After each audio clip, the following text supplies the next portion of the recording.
Sama seperti Allah memberikan semua berkat-berkatnya kepada anak-anaknya yang diciptakan serupa dengan gambarnya, manusia juga memiliki keinginan yang kuat untuk memberikan yang terbaik untuk anak-anak mereka sendiri.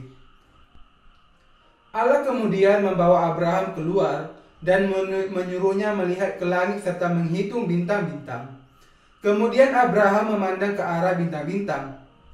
Bintang-bintang yang tidak terhitung banyaknya dan galaksi yang indah tergantung di angkasa. Ketika Allah menyuruh Abraham menghitung bintang dan melihat apakah dia bisa menghitungnya, Abraham lalu mengatakan bahwa terlalu banyak bintang untuk dihitung. Allah kemudian berjanji kepada Abraham bahwa dia akan memberikan kepadanya keturunan sebanyak bintang di angkasa. Abraham percaya kepada firman janji yang diberikan Allah kepadanya. Inilah bagaimana dia menjadi bapa iman yang sungguh-sungguh percaya kepada firman Allah. Allah kemudian berkata kepadanya, "Imanmu benar. Engkau memang percaya kepada firman-Ku. Karena itu, Aku akan memberkati engkau dengan memberikan banyak keturunan seperti bintang di angkasa." Korban persembahan Abraham dan janji Allah akan tanah Kanaan.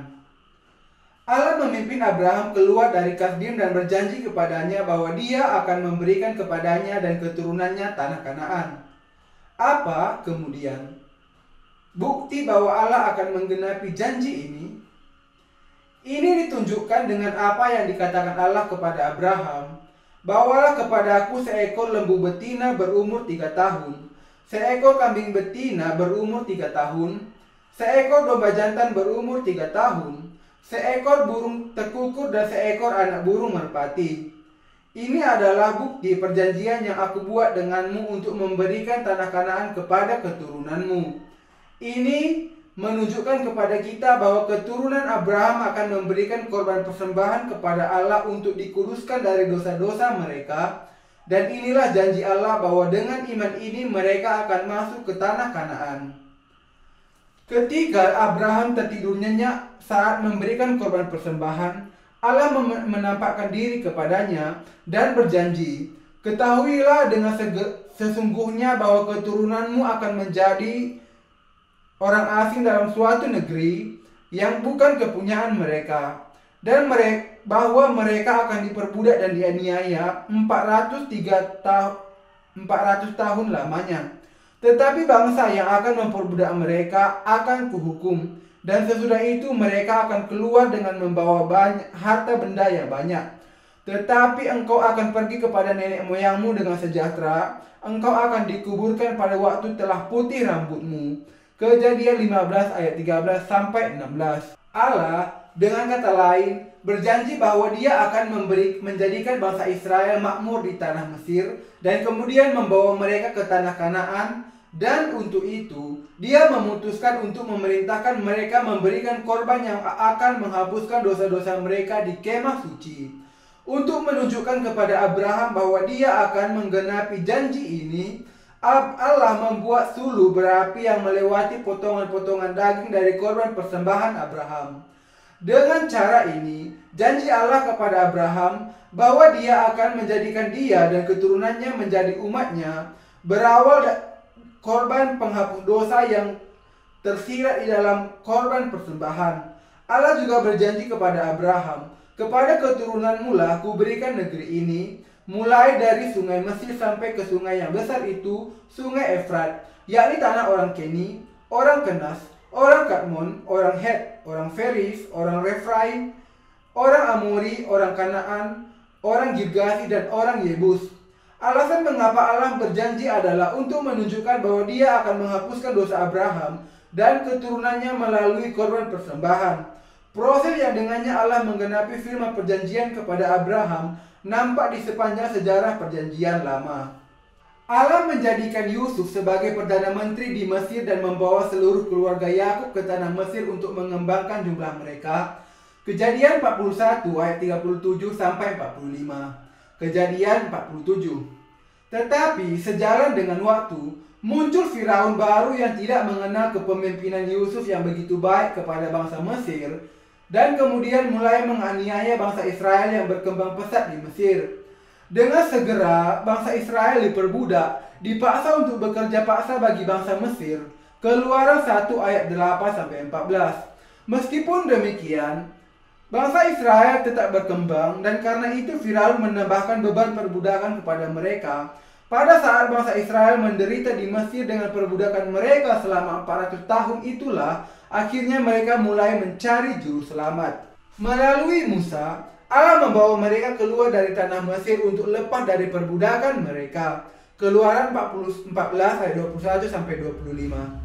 Bagi bangsa Israel yang keluar dari tanah Mesir, Allah memberikan cara korban kemah suci melalui Musa dan membuat mereka disucikan dari dosa-dosa mereka dengan mempersembahkan korban kepadanya.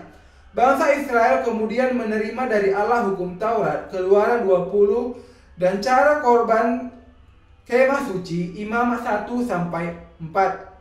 Melalui hukum Taurat dan cara korban kemah suci, bangsa Israel mengerti tentang korban persembahan yang akan menghapuskan segala dosa mereka, dan Allah membuat orang-orang yang percaya kepada kebenaran ini menjadi umatnya, dan memberkati Israel agar menjadi kerajaan imam dan bangsa yang kudus bagi Allah. Keluaran 19 ayat 6.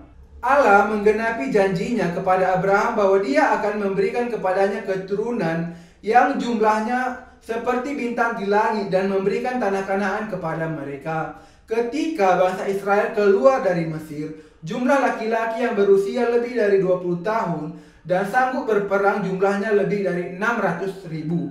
Allah memang menepati janjinya kepada Abraham dengan penuh kepastian. Melihat iman Abraham, bahwa dia percaya kepada firman perjanjiannya, Allah menerima iman Abraham. Allah memberkati Abraham karena imannya. Alasan mengapa Allah mengasihi dan memberkati Abraham dengan kata lain adalah karena iman kepada firman Allah. Karena Abraham percaya kepada firman-Nya, Allah berkenan dengan iman ini. Allah kemudian mau membangun bangsa Israel dari Abraham dan melalui korban persembahan yang dipersembahkan oleh keturunannya untuk menggenapi janji tentang sunat. Kita melihat bahwa iman Abraham diterima oleh Allah ketika dia memberikan korban persembahan kepada Allah. Iman ini sudah memungkinkan kita untuk juga menerima pengampunan dosa bukan karena perbuatan kita, tetapi karena iman kita kepada firman Allah. Untuk mereka yang menerima sunat rohani yang mengerat dosa-dosa mereka melalui korban persembahan dengan percaya kepada firman-Nya seperti yang dilakukan Abraham, Allah sudah menjadikan tanah Kanaan sebagai berkat-Nya. Dengan itu, Allah menghendaki iman yang sama di dalam diri kita seperti iman Abraham. Dia ingin agar Anda dan saya saat ini menerima pengampunan dosa ke dalam hati kita dengan percaya di dalam firman-Nya, sama seperti Abraham, dan dengan itu mewarisi kerajaan Allah.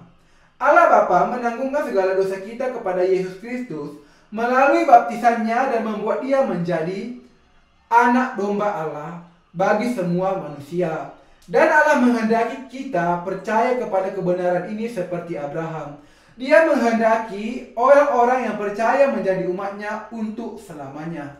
Allah menunjukkan kepada kita bahwa sama seperti Abraham sangat diberkati karena imannya kepada firman Allah. Bahkan sekarang, Anda dan saya juga bisa menerima semua berkat Allah dengan memiliki iman yang sama dengan Abraham. Allah memanggil Musa ke Gunung Sinai, memberikan kepadanya hukum Taurat dan cara korban, dan memberkati orang-orang yang percaya kepada firman-Nya menjadi umat-Nya. Allah juga menjadikan kita umat-Nya melalui pengampunan dosa yang tersirat di dalam kemah suci, meskipun kita tidak bisa mentaati hukum-Nya.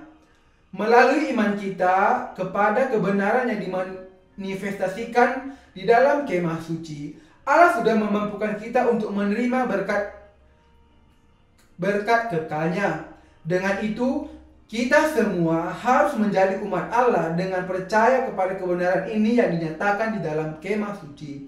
Hanya kalau kita percaya di dalam hati kita bahwa Allah sudah menunjukkan Yesus Kristus kepada kita dan memberikan keselamatan kita melalui kemah suci saja, kita bisa menerima berkat-berkat-Nya yang berkelimpahan.